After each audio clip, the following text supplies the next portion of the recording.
But this one we can describe it as create, loot, and continue looting. That is what it means. More so when you have some describe him as an official prime minister of this country, who is now a lawyer to West Blue, who, by the way, had problems with even West Blue operating. What happened? That suddenly he has become a lawyer to West Blue, and we are now paying this amount of money. We could have avoided this if there wasn't any unjustified, termination of the contract. I mean, finally, the House is about to go on break. You are demanding answers, and this is a very important national issue.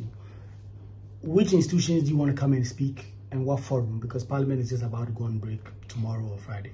Well, the fact that Parliament is going on break doesn't insulate us from continuously demanding that, information and answers to some of these questions. And that is why I think that the media, as a major stakeholder, also has a role to play. We all need to demand accountability. We all need to demand some further and better particulars as to what kind of defense, what occasioned that. But this lame argument that West Blue initially demanded $250 million and they succeeded in reducing it to $95 million, as if $95 million is no money. I think that we need to get further and better particulars or response to this question than we are being provided, for by the Commissioner General of GRA.